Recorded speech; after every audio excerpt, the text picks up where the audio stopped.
Hello everyone. Now we'll start with our next topic, that is chromosomes and its abnormalities.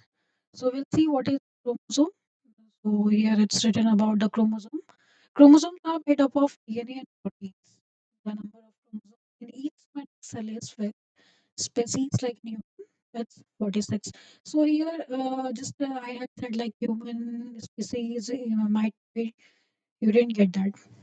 सो यहाँ पे क्या कह रहा है कि जो भी क्रोमोसोम्स होते हैं वो कैसे बने होते हैं, वो डीएनए और प्रोटीन्स के बने हुए होते हैं। और जितने भी लाइक नंबर ऑफ क्रोमोसोम्स होते हैं सब में एक सोमैटिक सेल्स होता है और सारे सोमैटिक सेल्स जो होते हैं वो फिक्स्ड होते हैं। और जितने भी स्पीसीज आएंगे उनमें क्रोमोसोम्स की जो नंबर होते हैं वो 46 होते हैं। It means 23 in pair. It means क्या होता है, यहाँ पे 23x होते हैं एंड 23y होते हैं, तो दोनों को मिला के टोटल जो हो जाएगा वो होगा 46। लेट्स सी, यहाँ पे ये आपका क्रोमोसोम्स का स्ट्रक्चर है। Here you can see the upper part is called a telomere and the middle part here it's called centromere and the last the part one is that called again telomere। यहाँ पे क्या होता है कि chromatids जो हैं वो present होते हैं। In between you can see nucleosomes present होंगे, स्टोन्स होंगे एंड द डीएनए स्ट्रैंड्स के पेयर एंड बेसिस हैं। ठीक है। Next will see about the structure of chromosomes. Again यहाँ पे मैंने पिक्चर डाला है, इससे और भी आपको इजली पता चल जाएगा। अगेन यहाँ पे जो फ्रंट पार्ट, जो टॉप पार्ट होता है इसको टीलोमेयर बोल रहे हैं, मिडिल पार्ट जो है वो सेंट्रोमेयर है। और ये जो दो स्ट्रैंड्स आप देख रहे हो ना, इनको क्रोमेटिड्स बोला जाता है। इनको सिस्टर क्रोमेटिड्स भी आप बोल सकते हो। दो क्रोमेटिड्स जो है वो प्रेजेंट होते हैं। अगेन जो लास्ट वाला पोर्शन होता है इनको टीलोमेयर बोला जाता है। और यहाँ पे ये जो इस तरह का जो स्ट्रेट स्ट्रक्चर आप देख रहे हो ना, इनको क्या बोलते हैं हम, स्पिंडल माइक्रोट्यूब्यूल्स बोलते हैं। और द मिडिल पोर्शन क्या हो जाता है, काइनेटो और होता है। Now will see about the chromosomes. क्या कह रहे हैं, जो क्रोमोसोम्स होते हैं हर एक क्रोमोसोम्स जो है वो कंसिस्ट करते हैं टू पैरेलल लाइंस को। और दोनों जो पैरेलल लाइंस होते हैं वो क्या होता है, उनका स्ट्रक्चर जो है रॉड लाइक स्ट्रक्चर होता है। उनको क्या बोला जाता है, क्रोमेटिड्स बोला जाता है। Again I have highlighted over here इसलिए क्योंकि आपका एमसीक्यू क्वेश्चन हो सकता है कि जो दो पैरेलल लाइंस होते हैं उनको हम क्या बोलते हैं, तो क्रोमेटिड्स बोलते हैं। उनका स्ट्रक्चर कैसा होता है, रॉड लाइक स्ट्रक्चर होता है। अगेन यहाँ पे क्या कह रहा है, जो भी दो क्रोमेटिड्स होते हैं वो क्या होता है, दोनों एक दूसरे से जॉइंड होते हैं। उनका एरिया काफी नैरो होता है और उनको सेंट्रोमेयर बोलते हैं। तो यहाँ पे अगेन आप देख रहे हो जो दोनों आपके क्रोमेटिड्स जो है क्या हो रहा है, कहीं न कहीं जाके यहाँ पे जॉइन कर रहे हैं। यहाँ पे देख रहे हो ये क्रॉस लाइक स्ट्रक्चर जो यहाँ पे बन रहा है काफ़ी नैरो है। इनको, इस पोर्शन को क्या बोला जाता है, सेंट्रोमियर। तो ये जो जाके यहाँ पे जॉइन हो रहा है ये दोनों है क्या, क्रोमैटिड्स है, जिसको कि मैंने आपको टू सिस्टर क्रोमैटिड्स बताया था इस स्ट्रक्चर में। Next will see each chromatid has a long arm Q arm and short arm called P arm. तो ये जो लंबा वाला आर्म है that is called Q arm and the short arm is called P arm. You can see here in this single line structure, you can see the upper portion is very short, that is the P arm. The down part is very long, that is called as a Q arm. Next, we'll move on the classification of chromosomes on the basis of location of centromere. यहाँ पे क्या बता रहे हैं कि जो chromosomes हैं उनको भी क्लासीफाई किया गया है, लेकिन कौन से बेसिस पे, लोकेशन ऑफ सेंट्रोमियर पे। तो क्या होता है कि समटाइम्स आपके एग्जाम्स में भी जो है शॉर्ट नोट पूछे जाते हैं, classification of chromosomes on the basis of location of centromere, क्योंकि क्लासिफिकेशन इसके अलग अलग है। Please don't get confuse. Exam में स्पेसिफाई किया रहेगा कि कौन से क्लासिफिकेशन को लिखना है, वहाँ पे स्पेसिफाई करके लिख देगा on the basis of location of centromere.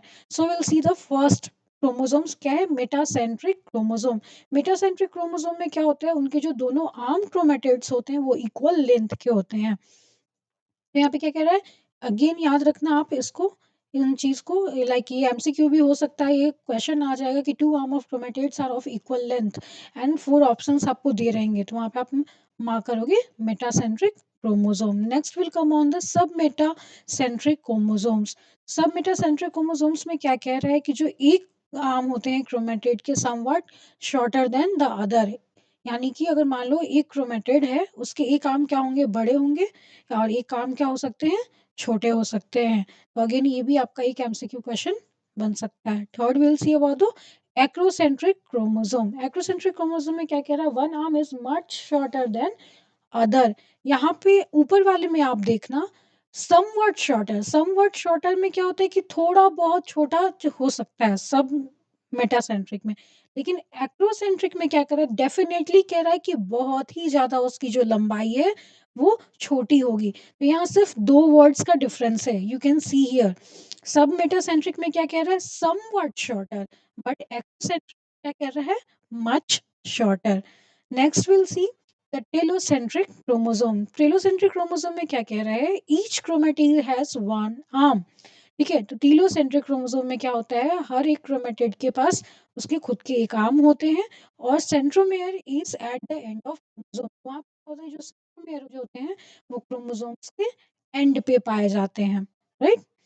तो ये भी आपका एक एमसीक्यू क्वेश्चन बनेगा, ज्यादा चांसेस है एमसीक्यू आने से आपका मेटासेंट्रिक क्रोमोसोम से और टीलोसेंट्रिक क्रोमोसोम से। ठीक है, next will see here chromosomal abnormalities. Chromosomal abnormalities में आप देखोगे दो तरह के क्रोमोसोमल एबनॉर्मेलिटीज होते हैं। पहला जो है न्यूमेरिकल एबनॉर्मेलिटीज है, और दूसरा जो है स्ट्रक्चरल एबनॉर्मेलिटीज है। तो न्यूमेरिकल जो टर्म है ना वो इटसेल्फ डिफाइन कर रहा है कि नंबर के हेर फेर से वो क्या होगा, एबनॉर्मेलिटीज पाए जाएंगे। जो भी क्रोमोसोम्स के नंबर जो हैं उनमें अगर थोड़ा सा भी डिफरेंसेस होते हैं वो क्रोमोसोम्स में एबनॉर्मेलिटीज आएंगे। और स्ट्रक्चरल एबनॉर्मेलिटीज जो है वो अगेन ये टर्म जो है खुद ही डिफाइन कर रहा है कि अगर थोड़े से भी स्ट्रक्चर में डिफरेंसेस हुए तो वो एक क्रोमोसोमल एबनॉर्मेलिटीज होगा। Now will see normal numerical abnormalities में क्या क्या आएंगे, प्लॉइडी आएगा, ट्राइसोमी आएगा, मोनोसोमी आएगा और मोसिज्म आएगा। और स्ट्रक्चरल एबनॉर्मेलिटी में क्या होता है, डिलीशन है, ट्रांसलोकेशन है, इन्वर्जन है और आइसोक्रोमोसोम्स हैं। नेक्स्ट, तो हम देखते हैं न्यूमेरिकल एबनॉर्मिटीज में हमने देखा था प्लॉइडी। प्लॉइडी क्या होता है, cells containing multiple of 23 chromosomes are called ploidy. यहाँ पे क्या होता है कि सेल्स जो है उनके पास मल्टीपल 23 के मल्टीपल में क्रोमोसोम्स प्रेजेंट होते हैं जिनको कि हम बोलेंगे प्लॉइडी। ट्राइसोमी में क्या होता है कि एक्स्ट्रा जो क्रोमोसोम्स है वो प्रेजेंट होते हैं। ठीक है, तो ट्राइसोमी का अगर मैं बात करूँ तो डाउन सिंड्रोम जो हो गया वो भी एक ट्राइसोमी का आपका एग्जाम्पल हो गया, ये आपका एमसीक्यू क्वेश्चन हो सकता है। आगे हम देखेंगे डाउन सिंड्रोम के बारे में भी, you can memorise for the MCQ. Next will come on the monosomy. Monosomy क्या होता है कि अगर एक भी सिंगल क्रोमोसोम अगर उनकी एब्सेंस होती है उनको हम मोनोजोमी बोलते हैं। ये भी आपका एक एमसीक्यू आ सकता है कि दीजिएगा question, the absence of a single chromosome is called dash, या आपका फिल इन द ब्लैंक्स हो या फिर एमसीक्यू क्वेश्चन हो। नेक्स्ट विल सी मोसिज्म में क्या होता है, failure of a pair of chromosome to separate during meiotic division. तो यहाँ पे क्या कह रहा है कि जब भी मेयोटिक डिवीजन होता रहता है तो उस टाइम में क्या होता है कि क्रोमोसोम्स जो है अपना पेयर बना नहीं पाते हैं। ठीक है, तो आगे हम मेयोटिक डिवीजन भी पढ़ेंगे तो उसमें आपको इजीली समझ आ जाएगा कि कैसे क्या है। लेकिन यहाँ पे आप याद रखोगे, या अगेन ये भी एमसीक्यू क्वेश्चन हो सकता है कि अगर वो जब क्रोमोसोम्स जो है पेयर नहीं बना पाते हैं जब उनका मेयोटिक डिवीजन होता है तो उनको हम मोसिज्म बोलते हैं। Next will see about the structural abnormalities. Structural abnormalities में आप देखोगे डेलीशन। डेलीशन क्या है, deletion is caused due to the chromosomes break and loss of genetic material. तो क्या बता रहा है ये, डेलीशन क्यों होता है, किस वजह से होता है, क्योंकि क्रोमोसोम्स जो हैं वो ब्रेक हो जाते हैं और जेनेटिक मटेरियल का एब्सेंस होता है जिसकी वजह से डलीशन होते हैं। ट्रांसलोशन लोकेशन में क्या हो रहा है, इंटरचेंज हो जाना, यानी कि interchange of genetic material between non homologous chromosomes. आगे आप पढ़ोगे कि होमोलोगस क्रोमोसोम्स क्या होते हैं और नॉन होमोलोगस क्रोमोसोम्स क्या है। तो यहाँ पे क्या कह रहा है कि जो है इंटरचेंज हो जाना जेनेटिक मटेरियल का नॉन होमोलोगस क्रोमोसोम्स से, उनको हम बोलते हैं translocation. Next will see about the inversion. Inversion में क्या होता है कि स्ट्रक्चरल एनोमली होता है, वो या तो वो पेरीसेंट्रिक में हो या फिर पैरासेंट्रिक में। और आइसोक्रोमोसोम्स होते हैं सेल डिवीजन में, अगर किसी भी तरह का एरर आता है उसके वजह से आइसोक्रोमोसोम्स होते हैं। Next will move on the genetic disorder involving autosomes. तो जेनेटिक डिसऑर्डर में अगर देखें तो उनमें दो तरह के होते हैं, क्राइड्यू चैट सिंड्रोम और या फिर डाउन सिंड्रोम। आपको मैंने इसके पहले ट्राइसोमी 21 के बारे में बताया था, वो वही है डाउन सिंड्रोम। तो क्राइड्यू चैट सिंड्रोम में क्या होता है, because of partial deletion of short arm of chromosome number 5 it is characterized by cat like cry of babies.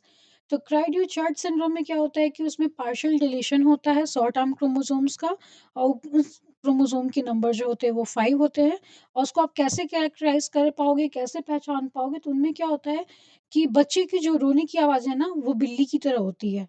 Again ये आपका जो एमसीक्यू क्वेश्चन हो सकता है कि कौन से ऐसे सिंड्रोम है या फिर कौन से ऐसे जेनेटिक डिसऑर्डर हैं जिनमें कि cat like cry of babies होती है। तो आप मार्क करोगे cri du chat syndrome. Next will see about the Down syndrome. Down syndrome again क्या है? ट्राइसोमी में आपने पढ़ा था कि अगर एक्स्ट्रा क्रोमोसोम्स प्रेजेंट होते हैं उनको हम ट्राइसोमी बोलते हैं। तो सेम डाउन सिंड्रोम में भी वही है। It is a condition in which extra chromosome is present. इसको हम क्या बोलेंगे? ट्राइसोमी 21 भी बोल सकते हैं। इसको आप कैसे करेक्टराइज करोगे, कैसे पहचानोगे किसी भी बच्चे में कि डाउन सिंड्रोम है या नहीं है? तो उनका क्या होगा, जो ऑक्सीपिटल पार्ट है, ऑक्सीपुट जो है वो फ्लैट हो जाएगा। शॉर्ट और फ्लैट ब्रिज नोज, यानी कि हमारी जो नोज ब्रिज होती हैं वो काफ़ी क्या होंगी, फ्लैट होंगी और शॉर्ट भी होंगी।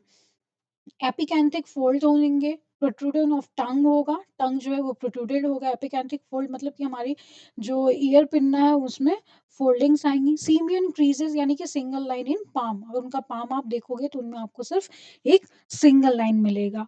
साथ साथ में उनके आईक्यू लेवल भी जो होते हैं वो काफ़ी कम होते हैं।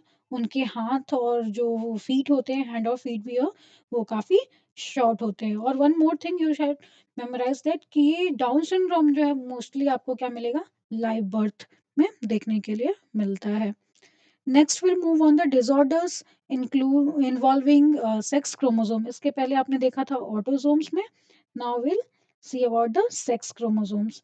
तो सेक्स क्रोमोसोम्स की अगर बात करें तो फर्स्ट आता है टर्नर सिंड्रोम एंड दूसरा है क्लिनफिल्टर सिंड्रोम।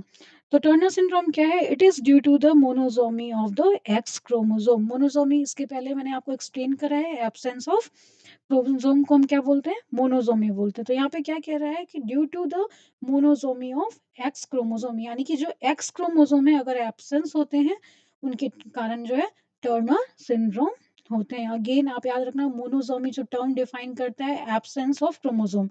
तो अगेन यहाँ पे क्वेश्चन आपका आ सकता है कि टर्नर सिंड्रोम में कौन से मोनोसोमी होते हैं? तो एक्स क्रोमोसोम, यानी कि एक्स क्रोमोसोम जो है उनकी एब्सेंस होती है। तो अगेन आप देखोगे यहाँ पे टर्नर सिंड्रोम को आप कैसे कैरेक्टराइज करेंगे?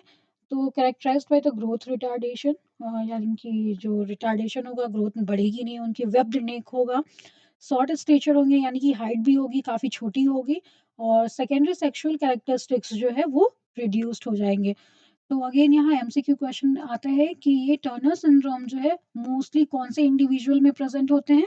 वो फीमेल में होंगे। I have highlighted that point. Now will move on the Klinefelter syndrome. तो क्लिनफिल्टर सिंड्रोम में क्या कह रहा है? It is due to the presence of extra X chromosome.